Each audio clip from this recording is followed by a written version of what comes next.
Good afternoon, Empower beneficiaries. Well, I this voiceover is actually very necessary because I think I still need to address some pressing national issues, considering the fact that when you look at the trajectory and everything that has been happening, the government is more interested in paying grant beneficiaries while ignoring the Empower beneficiaries. Well, as you can see, I'm in class, but I just need to do this because I actually have a small chat with the national program manager, and I try to remind him that why is it that Empower beneficiaries are still unpaid, and why is the suspension of the national social investment program still in place, despite repeated call to Mr. President to lift the suspension. Well, from his response, he told me that um, they are also still waiting for the directive of Mr. President to lift the suspension placed on the National Social Investment Program so that Empower payment stipend can continue, or Empower stipend payments can continue. And he said we need to be calm at this time. We should be very, very calm because from the look of things, there is light at the end of the tunnel. Once the government is able to clear all verified applicants that apply for grants, the next thing will be to start paying Empower beneficiary. What he's trying to say is that the government is trying to make sure that the people that apply for grant, they want to pay everybody this month of May, so that by next month, Empower beneficiaries will be the next in line.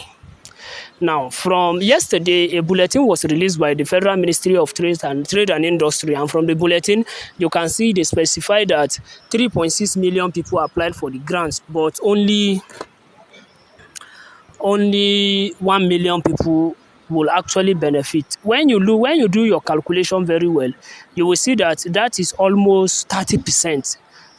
30% will actually benefit. For each 10 application, only 3 is successful. Well, I think they try. If really this 1 million people are actually going to get the money, I think it's not something that is bad. So let's just hope they keep to their words. Let's hope they won't fail us this time around.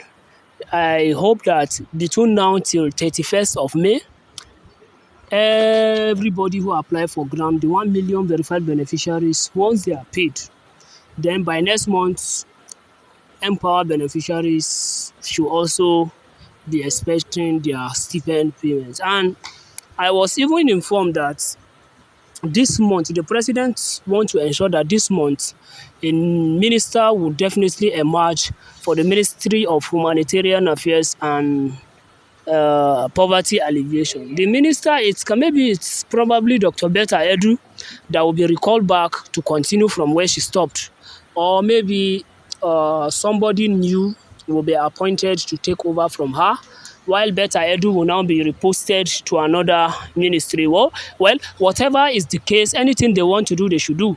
What we are only after is we are all after our 9 to 12 months outstanding stipend. Once Empower beneficiaries are paid, whoever is the minister, I don't think that is our problem. If it is Betta Edu, good and fine. If it is another person, good and fine. We just want our outstanding stipend to be paid.